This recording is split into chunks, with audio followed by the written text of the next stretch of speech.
আমরা আসলে মাঠ থেকে দূরে সরে গিয়েছিলাম, খেলার মাঠ আসলে রাজপথের মাঠে আসলে আমরা বেশি দর করছি।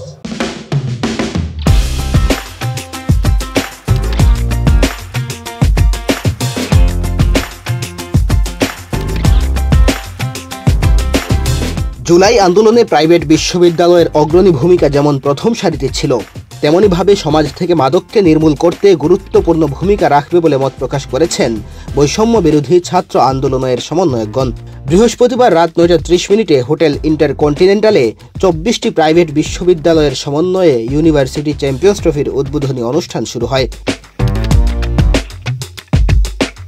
এতে অতিথি হিসেবে উপস্থিত ছিলেন বৈষম্য বিরোধী ছাত্র আন্দোলনের সমন্বয়ক সার্জিস আলম, রিফাত রশিদ এবং তরিকুল ইসলাম। আজ থেকে শুরু হচ্ছে ইউনিভার্সিটি চ্যাম্পিয়ন্স ট্রফি ২০২৫। এ আয়োজনকে উদ্দেশ্য করেই জুলাই গণ অভ্যুত্থানে প্রাইভেট বিশ্ববিদ্যালয়ের যে ভূমিকা ছিল, আন্দোলন পরবর্তী সময়েও সে ভূমিকা অব্যাহত রাখার আহ্বান জানান অতিথিরা। বলেন, দেশ গঠনেও তারা তাদের ভূমিকা অব্যাহত রাখবে। আগামীর বাংলাদেশ তরুণদের বাংলাদেশ, তাদের এই ক্রীড়া উন্মাদনা বাংলাদেশকে গড়তে গুরুত্বপূর্ণ ভূমিকা রাখবে। আমাদের শিক্ষার্থীরা অনেকদিন থেকে আমরা চেষ্টা করছিলাম যে একটি টুর্নামেন্ট যাতে আবার চালু হয়, এটা আমরা প্রাইভেট ইউনিভার্সিটি, পাবলিক ইউনিভার্সিটি শিক্ষার্থীরা যাতে আবার মাঠে ফেরে, স্পোর্টসে ফেরে, এদিক থেকে আমরা এই চেষ্টাটা করছিলাম, আমরা সবার সাথে কথা বলছিলাম। সর্বশেষে প্রাইভেট বিশ্ববিদ্যালয়গুলোকে নিয়ে, সকলকে নিয়ে আসলে টুর্নামেন্ট হচ্ছে।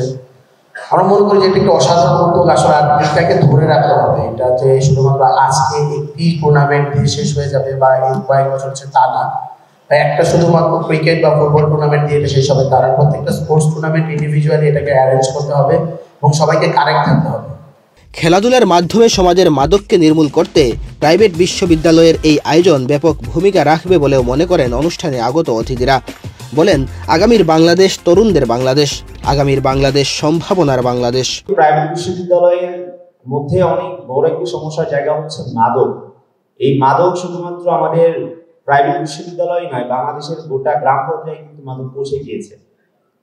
এই মাদককে নির্মূল করার জন্য কিন্তু আমাদের অন্যতম একটি সহায়ক ভূমিকা হতে পারে আমাদের স্পোর্টস। অর্থাৎ আমরা স্পোর্টসে যত বেশি ফোকাস দিতে পারবো, শিক্ষার্থীরা যত বেশি স্পোর্টসের দিকে তারা অগ্রসর হবে, স্পোর্টসের দিকে তাদের আগ্রহের জায়গাটা তারা ব্যক্ত করবে, তত বেশি কিন্তু আমরা মাদককে নির্মূল করতে পারবো। অর্থাৎ আমাদের সমাজ ব্যবস্থা যে কিভাবে ভেঙে পড়ছে, যেভাবে ভেঙে পড়ছে, সেই ভেঙে পড়া থেকে কিন্তু আমরা এই খেলাধুলার মাধ্যমে কিন্তু আমরা সেটাকে উত্তরণ ঘটাতে পারি।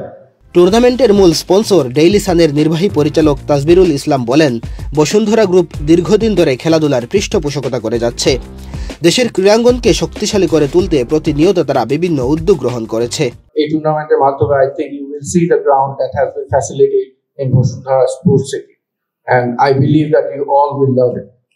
খেলাটি ঘিরে বাংলাদেশি ক্রিকেট অনেক জনপ্রিয় একটি খেলা। খেলাটিকে ঘিরে তরুণদের মধ্যে যে আবেগ, সেটি প্রকাশে আমরা আপনাদের সাথে আছি এবং থাকবো। আসন্ন চ্যাম্পিয়ন্স ট্রফি সাফল্যমণ্ডিত করার জন্য আমাদের নিবেদন থাকবে সর্বোচ্চ পর্যায়ে, এই ঘোষণা আমি দিচ্ছি।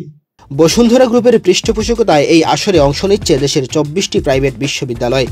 খেলা হবে ৩টি মাঠে: বসুন্ধরা স্পোর্টস সিটির ক্রিকেট মাঠ, মাস্কো সাকিব ক্রিকেট একাডেমি মাঠ ও সিলিকন সিটি একাডেমি মাঠে খেলাগুলো অনুষ্ঠিত হবে। মেহেদী হাসান তালহা, বাংলাদেশ প্রতিদিন।